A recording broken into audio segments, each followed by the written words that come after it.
इतनी सुंदर जगह कहाँ से ढूंढ लिया? एकदम हेवनली एटमॉस्फेयर। अरे चिन्नम सर, वो तो मैंने इंटरनेट से चेक करके निकाला।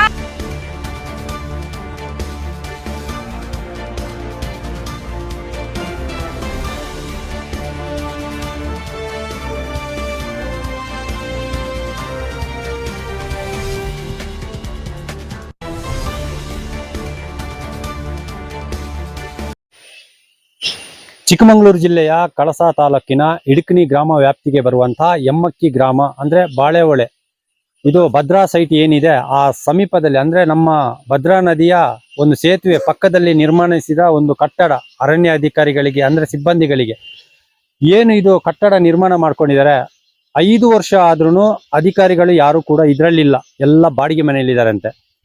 ನೋಡಿ, ಇಷ್ಟೆಲ್ಲ ಖರ್ಚು ಮಾಡಿಕೊಂಡು ಇದು ಯಾವುದಕ್ಕೆ ಉಪಯೋಗ ಆಗ್ತಿದೆ ಅಂತ ಹೇಳಿದ್ರೆ ಅನೈತಿಕ ಚಟುವಟಿಕೆ ಮತ್ತೆ ಕುಡುಕರಿಗೆ ಇದೊಂದು ದೊಡ್ಡ ಒಂದು ವ್ಯವಸ್ಥೆಗೆ ದಾರಿ ಮಾಡಿಕೊಟ್ಟಿದ್ದಾರೆ ಅಧಿಕಾರಿಗಳು. ಎಷ್ಟೋ ಬಡ ಕುಟುಂಬಗಳು ಮನೆ ಇಲ್ಲದೆ ಲೈನಲ್ಲಿರುವಂತಹ ಒಂದು ಬಾಡಿಗೆ ಮನೆಯಲ್ಲಿರುವಂತಹ ಒಂದು ಕೆಲಸಗಳು ಕೂಡ ಕೊಡುತ್ತೆ. ಸರ್ಕಾರ ಏನ್ ಮಾಡ್ತಿದೆ ಅಂದ್ರೆ ಹಕ್ಕುಪತ್ರ ಮಾತ್ರ ವಿತರಣೆ ಮಾಡುತ್ತೆ, ಬಟ್ ಅವರಿಗೆ ಮನೆ ಕೂಡ ನಿರ್ಮಾಣ ಮಾಡಿಕೊಟ್ಟಿಲ್ಲ. ಬಟ್ ನೋಡಿ, ಸರ್ಕಾರ ಮತ್ತೆ ಇದಕ್ಕೆ ಸಂಬಂಧಪಟ್ಟ ಅಧಿಕಾರಿಗಳು ಏನ್ ಮಾಡ್ತಾರೆ ಅಂತ ಹೇಳಿದ್ರೆ ಇಂಥ ಒಂದು ಕಟ್ಟಡ ಮಾಡ್ಕೊಂಡು ಈ ತರ ಕಾಡ್ ತರ ಮಧ್ಯದಲ್ಲಿ ಕಾಡ್ ಬೆಳ್ದಂಗೆ ಬೆಳೆದಿದೆ ಕಟ್ಟಡ. ಎಷ್ಟೋ ಈಗ ನೋಡಿ ಮಳೆ ಬಂದು ಅಲ್ಲೇನೋ ಕ್ರಾಕ್ ಬಿದ್ದಂಗೆ ಆಗಿದೆ, ಮೇಲ್ಗಡೆ ಮರ ಬಿದ್ದಿದೆ, ಅದನ್ನು ಕೂಡ ತೆರವುಗೊಳಿಸಿಲ್ಲ. ಮತ್ತೆ ಇದರಲ್ಲಿ ಯಾರು ವಾಸ ಇಲ್ಲ. ಇದ್ರ ಪರಿಸ್ಥಿತಿ ಯಾವ ತರ ಇದೆ ಅಂತ ನಾನು ನಿಮಗೆ ತೋರಿಸ್ತೀನಿ ಬನ್ನಿ. ಇದು ಬಿಲ್ಡಿಂಗ್ ಕಟ್ಟಡ ಅಂದ್ರೆ ಇದು ಒಳಗಡೆ ಹೋಗಕ್ಕಾಗಲ್ಲ, ಮಧ್ಯದಲ್ಲಿ ಒಂದು ಲಾಕ್ ಕೂಡ ಇದೆ, ಅದಕ್ಕೆ ಡೋರ್ ಲಾಕ್ ಇದೆ ಅಂತೆ, ಅದು ಒಳಗಡೆ ಹೋಗ್ಲಿಕ್ಕೆ ಆಗುದಿಲ್ಲ. ಇನ್ನು ಮೇಲ್ಭಾಗದಲ್ಲಿ ಏನೇನಿದೆ ಅಂತ ನಾನು ನಿಮಗೆ ಸಂಪೂರ್ಣ ವಿಡಿಯೋ ತೋರಿಸ್ತೀನಿ ಬನ್ನಿ. ಇದು ಪಾಪ ಎಷ್ಟೋ ಮುಗ್ಧ ಬಡ ಕುಟುಂಬಗಳು ಮನೆ ಇಲ್ಲದೇನೆ ಎಷ್ಟೋ ಜನ ಇದ್ದಾರೆ. ಬಟ್ ನಮ್ಮ ಕ್ಯಾಮರಾ ಈ ಕಡೆ ತಗೊಂಬನ್ನಿ. ಇದು ವಾಸ್ತವಿತಿ ಹೆಂಗಿದೆ ನೋಡಿ.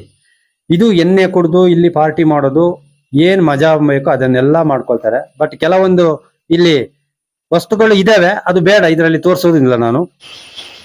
ಇನ್ನೊಂದು ವಿಶೇಷ ಅಂತ ಹೇಳಿದ್ರೆ ನಮ್ಮ ಮೆಸ್ಕಾಂ ಇಂದ ಮತ್ತೆ ಇದು ರಾಜ್ಯ ಸರ್ಕಾರದಿಂದ ಏನು ಒಂದು ಮನೆ ಮನೆಗೆ ಒಂದು ಡೋರ್ಗೆ ಚೀಟಿ ಅಂಟಿಸ್ತಾರೆ ನೋಡಿ, ಅದು ಯಾವ ತೋರಿಸ್ತೀನಿ ನಿಮಗೆ. ಇಲ್ಲಿ ಯಾರು ವಾಸ ಇಲ್ಲ, ಬಟ್ ಈ ರೂಮ್ಗಳಿಗೆ ಒಂದು ಚೀಟಿಯನ್ನು ಅಂಟಿಸಿದ್ದಾರೆ.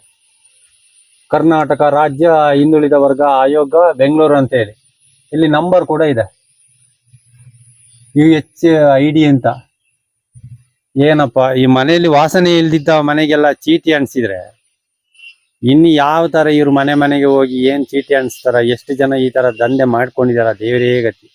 ಬನ್ನಿ ಇನ್ನು ಮೇಲ್ಗಡೆ ಹೋಗೋಣ.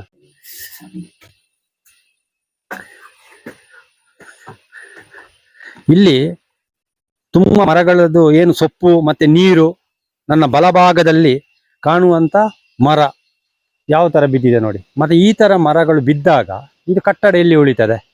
ಇದ್ರ ಯಾರಾದ್ರೂ ವಾಸ ಇದ್ರೆ ಒಂದ್ ಲೆಕ್ಕದಲ್ಲಿ ಅವರು ಏನೋ ಒಂದು ಮೇಂಟೈನ್ ಮಾಡ್ಬೋದು.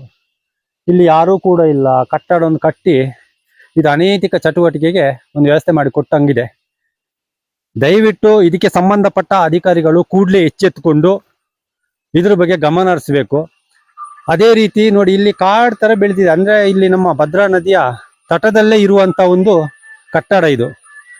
ಅರಣ್ಯ ಅಧಿಕಾರಿಗಳು ಎಷ್ಟು ಬೇಜವಾಬ್ದಾರಿತನ ಅಂತ ಗೊತ್ತಿಲ್ಲ.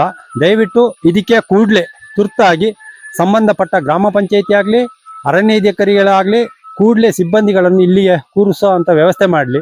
ಇಲ್ಲ ಅಂದ್ರೆ ಬಡ ಕುಟುಂಬಗಳಿಗೆ ಒಂದು ಮನೆ ಆದ್ರೂ ಆಗುತ್ತೆ, ಅವ್ರಿಗಾದ್ರೂ ಬಿಟ್ಕೊಡ್ಲಿ. ನೋಡುವ, ಇನ್ನು ನಾವು ಅಧಿಕಾರಿಗಳ ಹತ್ರನು ಇದ್ರ ಬಗ್ಗೆ ನಾವು ಮಾಹಿತಿ ಕೇಳಬೇಕು. ಬಟ್ ಇದು ಯಾಕೆ ಈ ತರ ಕಟ್ಟಡ ಕಟ್ಕೊಂಡು ಈ ತರ ನೀವು ಬಾಡಿಗೆ ಮನೆಯಲ್ಲಿ ಇದ್ದೀರಿ ಅಂತ ಹೇಳಿ ನಮಗೆ ಯಾರು ಅರಣ್ಯ ಅಧಿಕಾರಿಗಳು ಫೋನಿಗೂ ಸಿಗ್ತಾ ಇಲ್ಲ. ಬಟ್ ನೋಡೋಣ, ಸಂಬಂಧಪಟ್ಟವರಿಗೆ ನಾವು ಒಂದು ಅವ್ರ ಗಮನಕ್ಕೂ ತರ್ತೀವಿ. ಕ್ಯಾಮರಾಮ್ಯಾನ್ ಭರತ್, ಗಣೇಶ್, ನ್ಯೂಸ್ ಕರ್ನಾಟಕ, ಕಳಸ. ಸರ್, ಈಗ ಬಾಳೆಹೊಳೆ ಗ್ರಾಮದಲ್ಲಿ ಅಂದ್ರೆ ಅರಣ್ಯ ಇಲಾಖೆಗೆ ಅಂತಾನೆ ಮಾಡಿ ಒಂದು ಕೋಟ್ರಸ್ ಈ ತರ ಪಾಲ್ ಬಿದ್ದಿದೆಯಲ್ಲ ಸರ್, ಎಷ್ಟು ವರ್ಷ ಆಯ್ತು? ತುಂಬಾ 2 ವರ್ಷದಿಂದ ಹಾಳು ಬಿದ್ದಿದೆ ಇದು. ಇದಕ್ಕೆ ಯಾರು ದಿಕ್ಕು ದೆಸೆ, ಯಾರಿಂದ ಆಯ್ತು, ಎಲ್ಲಿಗೆ ಯಾರಿಗೆ ಆಗುತ್ತೆ ಅನ್ನೋದೇ ಯಾರಿಗೂ ಮಾಹಿತಿ ಇಲ್ಲ. ಕಟ್ಟಿದ್ದಾರೆ, ಕಟ್ಟಿದ್ನ ಯಾರಿಗೂ ಉಪಯೋಗ ಆಗ್ತಾ ಇಲ್ಲ. ಇದೇ ತರದ ಬಿಲ್ಡಿಂಗ್ನ ಯಾರು 4 ಜನ ಕಡು ಬಡವರಿಗೆ ಕೊಟ್ಟಿದ್ರೆ ಅವ್ರು ಒಂದು ಮನೆಗಿನೇ ಕಟ್ಕೊಂಡು ಜೀವನ ಮಾಡ್ಕೊಂಡು ಇರ್ತಿದ್ರು. ಇದನ್ನ ಸಂಬಂಧಪಟ್ಟ ಅಧಿಕಾರಿಗಳು ತಕ್ಷಣವೇ ಬಂದು ಸ್ಪಂದಿಸಿ ಯಾರಿಗಾದ್ರೂ ಪ್ರಯೋಜನ ಆಗೋ ತರದಲ್ಲಿ ಮಾಡಿಕೊಡ್ಬೇಕು. ಆದ್ರೆ ಇಲ್ಲಿ ಅರಣ್ಯಾಧಿಕಾರಿಗಳು ಇದ್ರು ಇದರಲ್ಲಿ ಇಲ್ಲ. ಅರಣ್ಯ ಅಧಿಕಾರಿಗಳು ಬಾಡಿಗೆ ಮನೆಯಲ್ಲಿದ್ದಾರೆ, ಬಿಲ್ಡಿಂಗ್ ಹಾಳು ಬೀಳ್ತಾ ಇದೆ. ಬಡ ಕುಟುಂಬಗಳು ಎಷ್ಟೋ ಹೌದೌದು, ಬಡ ಕುಟುಂಬಗಳು ಎಷ್ಟೋ ಬೀದಿಲಿದ್ದಾರೆ. ಅವ್ರಿಗೆ ಕರೆಂಟ್ ವ್ಯವಸ್ಥೆ ಇಲ್ಲ, ಮನೆ ವ್ಯವಸ್ಥೆ ಇಲ್ಲ, ನೆಮ್ಮದಿಯಾಗಿ ಬದುಕಂಗಿಲ್ಲ.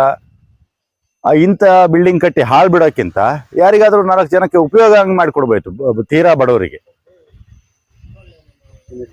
ಸಂದೀಪ್ ಅಂತೇಳಿ. ಸರ್ ಇದು ಎಷ್ಟು ವರ್ಷ ಆಯ್ತು ಸರ್?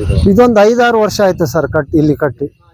ಈ 5.5 ವರ್ಷದಿಂದ ಕಟ್ಟಿ ಅಷ್ಟು ಬಿಲ್ಡಿಂಗ್ ಮಾಡಿ ಎಲ್ಲ ಬಿಟ್ಟಾರೆ ಹೊರತು ಫಾರೆಸ್ಟ್ ಅವರು ಆಗ್ಲಿ ಯಾವ ಡಿಪಾರ್ಟ್ಮೆಂಟ್ ಅವರು ಯಾರು ಇಲ್ಲ. ಎಲ್ಲ ಇದ್ದವ್ರು ಸತ ಅವ್ರು ಬಾಡಿಗೆ ರೂಮಲ್ಲಿ ಮಾಡಿ ಅಲ್ಲಿ ವ್ಯವಸ್ಥೆ ಮಾಡ್ತಾ ಬಾಡಿಗೆ ರೂಮಲ್ಲಿ ಇದ್ದಾರೆ.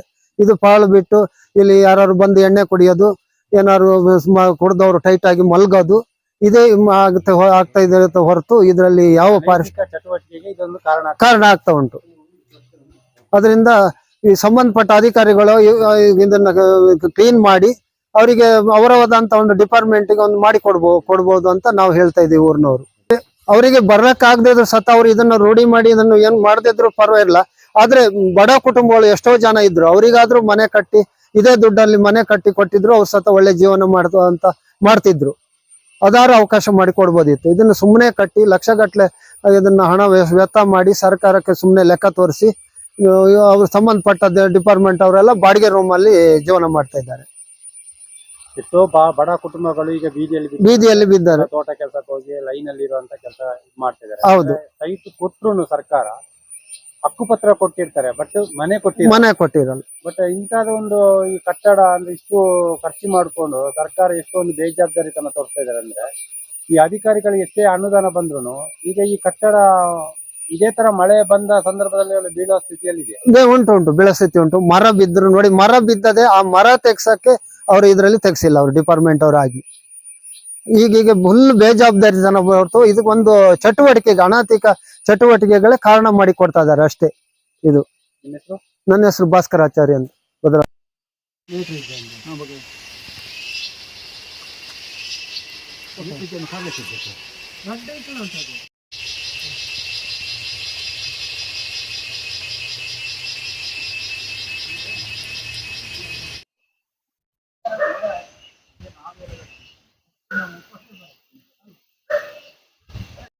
ನಮಸ್ಕಾರ ಗೆಳೆಯರೇ.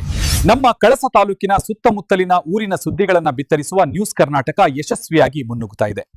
ನಿಮ್ಮ ಸುತ್ತಮುತ್ತಲಿನ ಎಲ್ಲಾ ಸುದ್ದಿಗಳನ್ನ ಮೊದಲು ತಿಳಿಯಲು ಈಗಲೇ ನ್ಯೂಸ್ ಕರ್ನಾಟಕವನ್ನ ಫಾಲೋ ಮಾಡಿ. ಧನ್ಯವಾದಗಳು. ವಿಡಿಯೋ ನೋಡಿದ್ದಕ್ಕೆ ಧನ್ಯವಾದಗಳು. ಮುಂದಿನ ವಿಡಿಯೋದಲ್ಲಿ ಸಿಗೋಣ. ಕ್ಷಣ ಕ್ಷಣದ ಸುದ್ದಿಗಾಗಿ ವೀಕ್ಷಿಸಿ ನ್ಯೂಸ್ ಕರ್ನಾಟಕ, ಸದಾ ನಿಮ್ಮ ಜೊತೆ.